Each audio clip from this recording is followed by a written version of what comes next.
Good morning all of you. This is 12th class biology, chapter 12, biotechnology applications, and this is lecture number 1 of this chapter. In today's lecture you will study about biotechnological applications in agriculture, benefits of genetically modified plants, and BT cotton.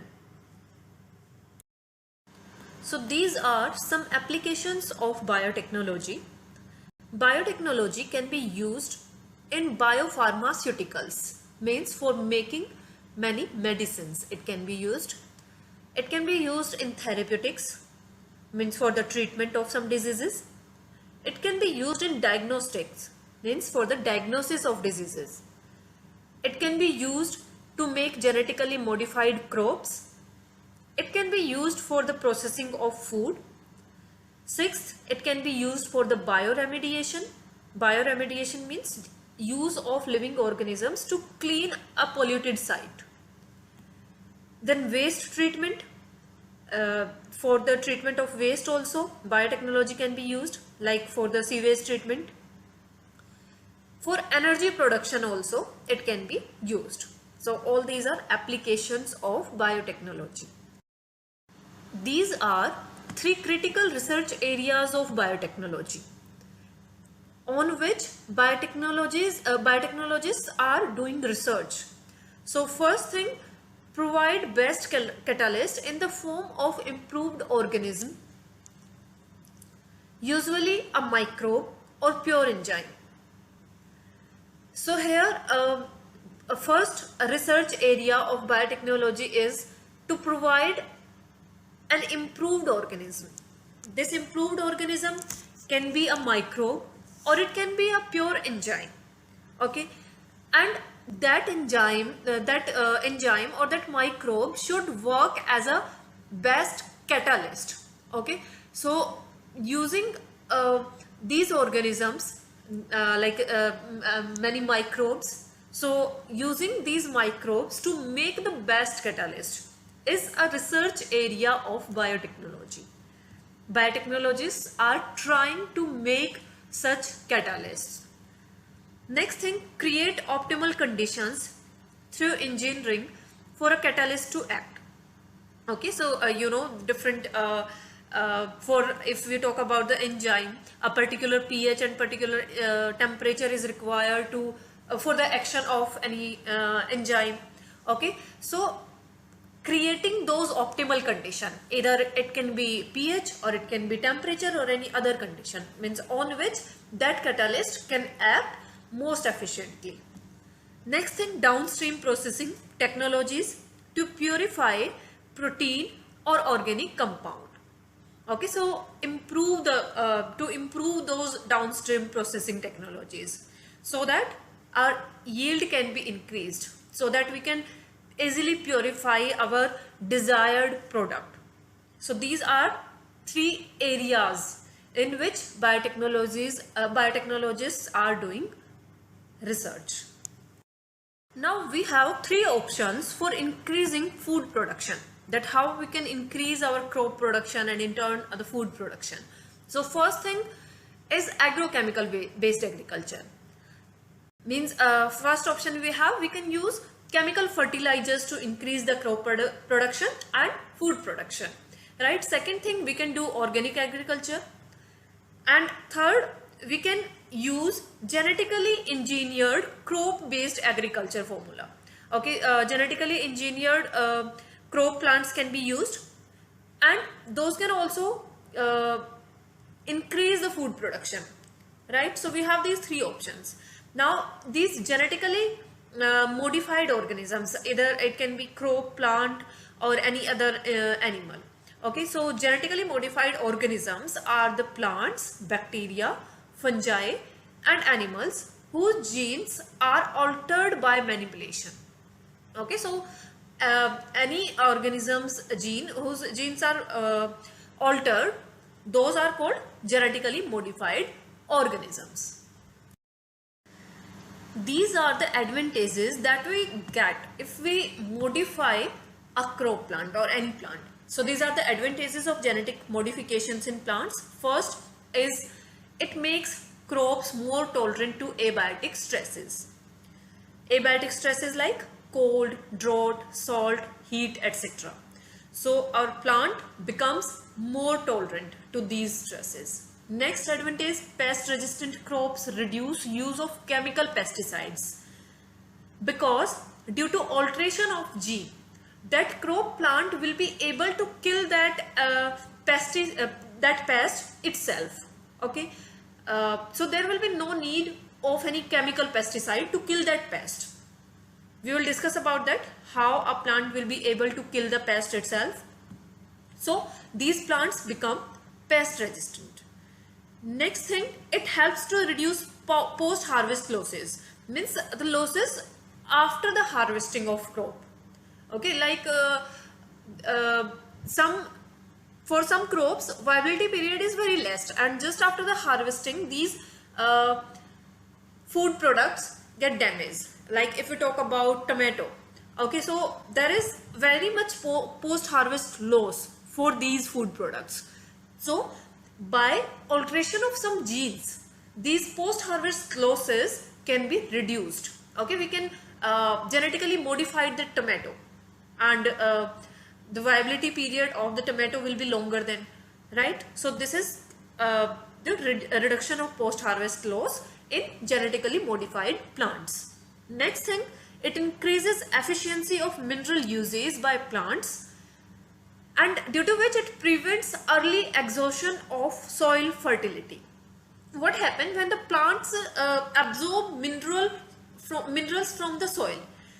There will be decrease in the fertility of that soil. Okay, because the minerals are continuously absorbed by those plants. Okay, and that cause exhaustion of soil fertility, right? But these genetically modified plants are altered in such a manner that these can efficiently use the minerals. Okay, means these can grow, or these can show the better development with the usage of less minerals from the soil.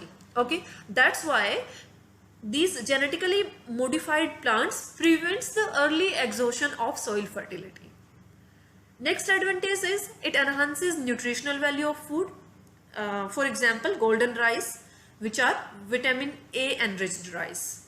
Okay, so with the help of biotechnology, by alteration of some genes, we can increase the vitamin A content in these rice, and in many other crop plants also it has been done. Next thing, GM is used to create tailor-made plants. Tailor-made plants are like in which genes are modified. Okay, or genetically modified plants can also be called tailor-made plants, to supply alternative resources like starches, fuels, pharmaceuticals. All these resources can be supplied to industries by these tailor-made plants. Now we will discuss an example of genetically modified plant. So these are some pest resistant plants. Due to alteration of genes, these plants have been made resistant to the pest. So pest resistant plants act as biopesticide itself. It can kill the pesticide itself due to that modified gene. It reduces the need for insecticides or any of the chemical pesticide. For example, BT cotton, BT corn. This is BT cotton. You can see here cotton plant. BT corn. Corn plant also has been modified, and the genetically modified plant is called BT corn, and also this modified cotton plant is called BT cotton. Okay, rice has also been modified. Tomato, you can see here, potato, soybean. So all these are pest resistant plants which have been modified. Their genes have been modified to make these plants resistant to the pest. So we will do one example of these pest resistant plant, that is of BT cotton. Okay, here word BT is for Bacillus thuringiensis. Okay, B for Bacillus, T for thuringiensis. So some strains of this bacteria, Bacillus thuringiensis, have proteins that kill insects like coleopterans, that are beetles, lepidopterans, tobacco budworm, armyworm also, and dipterans. Dipterans are flies and mosquitoes. Okay, all these types of insects, coleopterans, lepidopterans and dipterans, and you need to do these examples also, like coleopterans are beetles, lepidopterans are tobacco budworm and armyworm, and dipterans are flies and mosquito. Okay, so all these insects can be killed by a protein that is present inside this bacteria. Okay, so we can use that protein of this bacteria for protecting our cotton plant from these insects. Okay, because these insects cause a loss in the crop production, in the cotton production, right? That's why we need to kill these insects. So Bacillus thuringiensis form a toxic insecticidal protein, and that name of that protein is, like we can say, that is Bt toxin. Okay, that protein is Bt toxin because this is from Bacillus thuringiensis. So toxin is Bt toxin. So that protein crystal is formed inside Bacillus thuringiensis during a particular phase of their growth, right? It does not kill the bacillus as it exists as an inactive protoxin. Okay, if we are saying that inside this bacteria a protein is present that can kill the insects, so this question may arise in your mind that then why this protein is not killing the bacteria itself? That is because that protein is formed inside that bacteria as an inactive protein. Okay, that protein exists as an inactive protoxin form. Okay, protoxin means prior to toxin form. Okay, that is not toxic, but it can make a toxin, right? So it is as inactive protoxin inside the Bacillus thuringiensis. What happens when an insect ingests the inactive toxin? It is converted into active toxin due to the alkaline pH of the gut which solubilize the crystal. Okay, what happens when any insect ingests that inactive toxin? Inside the gut of the inside the gut of that insect, pH is alkaline. Okay, alkaline condition is there, and that alkaline condition is suitable to convert that protoxin into toxic form. Okay, that's why that alkaline pH of the gut of that insect will solubilize the crystal, that crystal form of protein. Okay, that protoxin form of that protein is present in the form of crystals. Okay, and due to alkaline pH, those crystals will be solubilized. Now the toxin binds to the surface of midgut epithelium. So epithelial lining of the midgut, okay, means the digestive system. So this toxin now will bind to the epithelial lining of the midgut of insect, okay, and create spores in that epithelium of the midgut. Okay, so pores will be created, and due to creation of these pores, it causes cell swelling and lysis.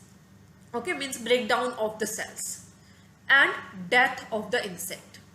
So these pores are created, due to which there will be swelling of the cells, of the midgut cells, and breakdown of the cells will start. So the complete digestive system will be broken down, and it will cause the death of insect. So in this way, that useful property of that bacteria can be used for making a genetically modified cotton plant, and to use it as a pesticide or as an insecticide, you can say. Now the question is that how we are modifying our plant, the cotton plant. So Bt toxin genes were isolated from Bacillus thuringiensis. Okay, so these means the genes which are responsible for making that protein are first isolated from Bacillus thuringiensis, means from that bacteria, and incorporated into crop plants such as cotton, right? So with the help of biotechnology, these genes responsible for making that toxic proteins were incorporated into cotton plants. Most Bt toxins are insect group specific. Okay, means there are different genes which are responsible for killing different types of insects, right? The toxin is coded by a gene Cry1AC named Cry. So these genes are called Cry genes, and the specific name of this gene is like all these are Cry genes. It can be Cry1AC, Cry2AB, okay, like this. So different genes are responsible for killing of different insect groups. For example, proteins encoded by genes Cry1AC and Cry2AB control the cotton bollworms, and that of Cry1AB controls cone borer. Okay, so you need to learn the name of these specific Cry genes, that which Cry gene is responsible for killing which insect, like Cry1AC and Cry2AB. These are controlling cotton bollworms, and Cry1AB is responsible for controlling cone borers. Okay, and because these Cry genes are making a toxic protein, so that protein name is also Cry proteins. Okay, so we get that Cry proteins from Bacillus thuringiensis, from the Cry genes of Bacillus thuringiensis, you can say. Okay, this gene is incorporated into the cotton plant, and then this gene is expressed inside that cotton plant, means the Cry proteins are formed inside the cotton plant. Okay, and when any insect feed on that cotton plant, it becomes responsible for the killing of that insect. So this is all for today. Your homework for today is NCERT question number 1, 2 and 3.